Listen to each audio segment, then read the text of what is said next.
So notional space is the invisible rectangle or square that every object or image resides in.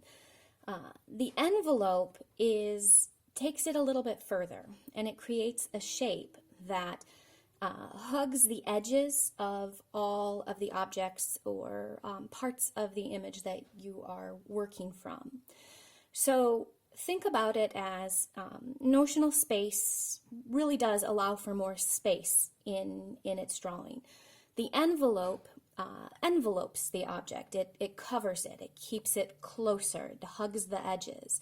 So this is your notional space all around. And here it is drawn over here. The envelope is going to cut these edges a little bit closer. And so you're going to have angled lines along it. So what you do is you find the outer edges of everything. Now you've already found the top, the bottom, the right side, and the left side when you found the notional space box. But now you're going to find some of the inner ones. So for example, the one I just drew here along the handle of this picture. And I'm going to do the same along the front part of it.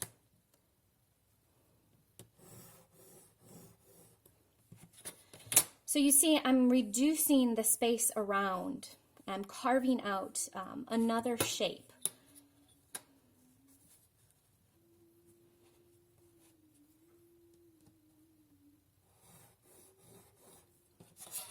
So each time you can make it smaller and smaller. Now I could actually even add another one in here and another one in here as well. But the idea with the envelope, as it is with notional space, is to simplify. So you actually don't necessarily even need a notional space box to create an envelope. Now, we're going to come back, we're going to use both the notional space box and the envelope simultaneously to begin with, because it does help in the actual drawing process, and it helps create accuracy, which then will, of course, train your eyes to see these details. In this worksheet here from the Da Vinci Initiative, the goal is to create the envelope in the number of lines that are put out for you. So 3 lines, 5 lines, 4 lines, etc. And there's no notional space box, so you're just doing it all kind of just freehand. So let's look at this drawing of lilies here. Actually, you already kind of saw as I started to sort of outline it, I'm automatically creating a geometric shape here. I'm creating a triangle. So I'm just going to sketch this one out here.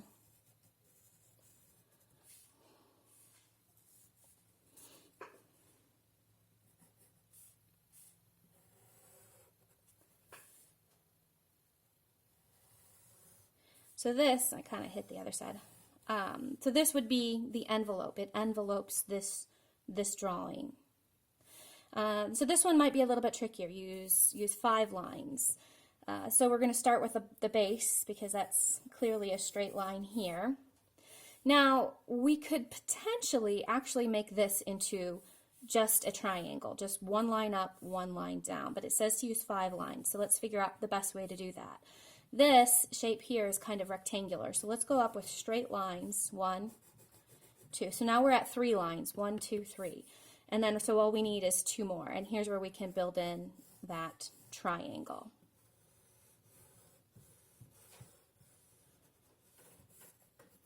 Okay, so this is what it looks like when you're not using a notional space box. And when we start working from life, later on, when we start working from not having a two-dimensional image on the board next to our two-dimensional drawing, but when we're looking at something like a still life, this is how we're going to work. So I want you to practice this.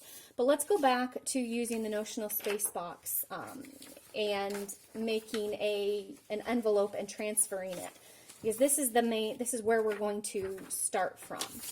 So I've got a little picture of a still life here, and this is a very simple one. We're going to create the notional space box first. I'm going to switch to a pen, I think, because you'll be able to see it better if I have one down here. So we're going to create the notional space box first. Well, that'll work. which of course is finding the edges of the main area. So the main area is this coffee cup with this apple. That is what we're worried about, nothing else. We're simplifying. So the edge of this coffee cup comes right up to there. So that's going to be one side of notional space. Then of course the top of the coffee cup. So we're not going to have a really complicated envelope in this. And then hit the edge of the apple coming down and the bottom. So this, the notional space, since it's a rectangular composition, the notional space box actually really works pretty well. We're not going to need a very complicated envelope on the interior. But first we need to transfer it. We need to create this box right here next to it, just like we did the other things. So we can measure using the ruler how big we want it, how big it's going to be. So 2 1/4 by, well, 1 3/4 basically.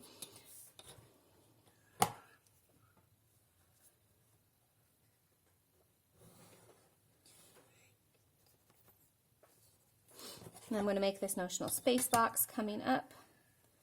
I'm just going to draw these lines as quickly as I can.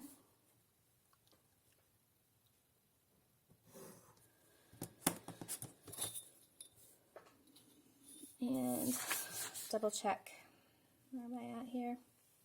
A little bit more than 1 3, a little bit less than 1 3/4. Or a little bit more.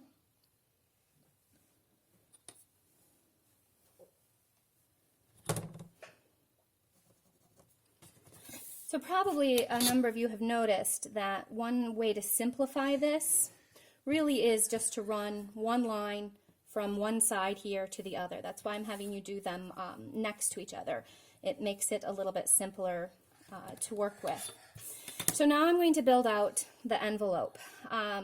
This really is our primary line here. And in fact, I could probably avoid a lot of other things and just make this as the envelope line. That's the only extra space. Think about it like carving.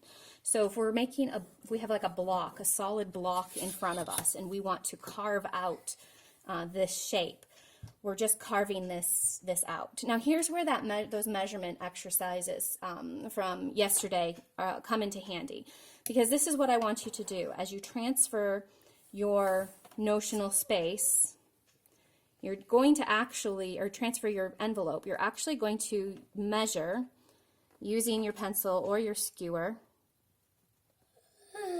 to get this, that basic line as accurate as you can. So you're going to use all of those practice things, those skills that we learned for measuring. All right, that's pretty good. So put the dots down, connect the dots. So this is my basic shape right here. This is where I'm going to be creating the coffee cup and the apple. Next week then we will continue and we'll start looking at creating the different shapes inside the shape. But we're going to pause there on that. And I'm going to show you another one that's a little bit more complicated.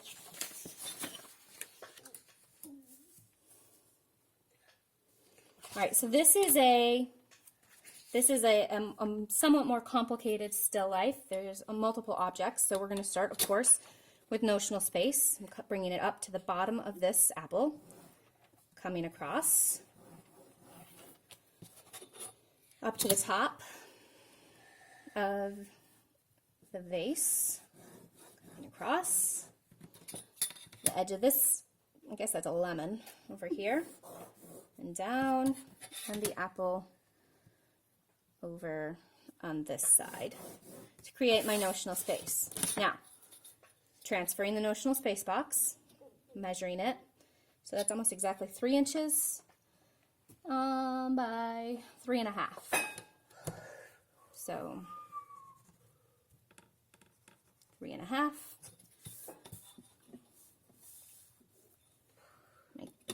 Tripod from my camera just keeps getting in the way. It makes it very difficult to keep things steady.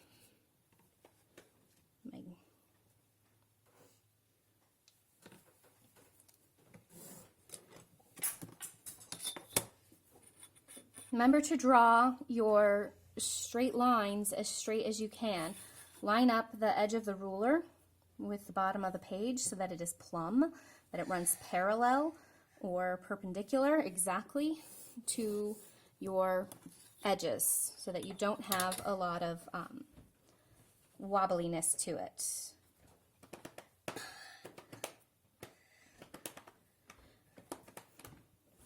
Because you do want this as exact as possible. Otherwise, what happens is what a couple of you ran into with your exercises yesterday, where I was in such a hurry prepping all of the materials for getting you guys online so quickly that I didn't pay full attention to the boxes I was drawing, and one was slightly larger than the others, and that threw some people off. All right, so now I've got my notional space box here. I'm going to double check my measurements here. All right.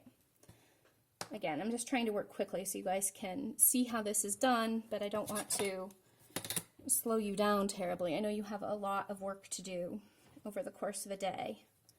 All right, edge of this, the top here, down to the edge of this lemon. So I'm picking the outermost edges. I'm not worried about this. I'm not going to come in and then out again. I'm not going to make those kind of shapes. I want one line that intersects one edge with the other edge, because that way I can make measurements and I can double check the accuracy. Now here, because this actually comes up to the edge and this comes pretty close to it, I am going to stop it right there.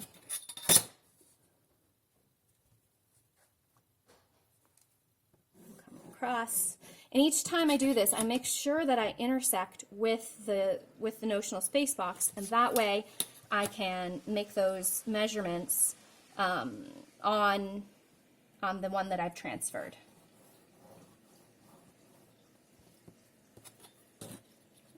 And I am just going to go ahead and catch the edge of this apple here. All right, now that's going to be a little tricky for me to see. So now I'm going to transfer my envelope.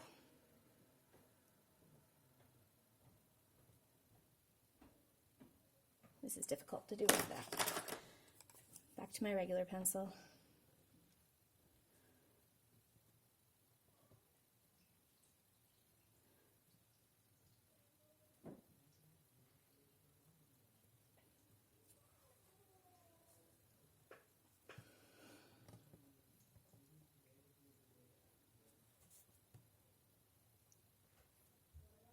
This is kind of tricky because I'm trying to keep my arm out of the way so you guys can see, and I'm also trying to not run into my tripod, so it makes the measurements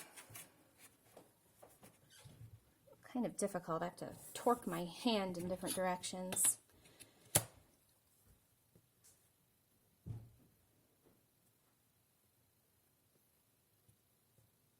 Now this one, I've got two lines that come really close to each other, so I'm just going to grab both of those measurements at the same time.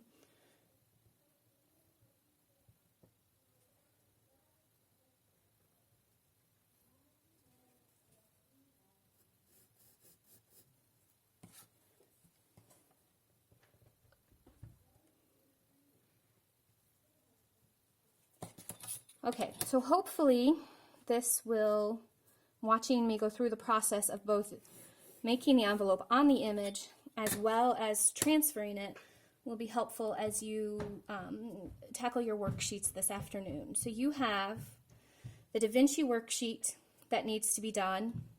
You also have, which is just envelopes, don't worry about notional space with that, but following the directions of how many lines per image to do. Then there is page 7, I believe, has 2 that are, you've already done the notional space box for that, so you can actually go back to that page and just draw the envelope on top of that if you want to, or you can redo the notional space box and then draw the envelope again separately. And then you have one more image. It's an Albrecht Dürer print that I want you to, because I wanted you to do something that was not simply still life, that had something else in it. So that's the rabbit. So that is your assignments. Please don't hesitate to email if you have questions.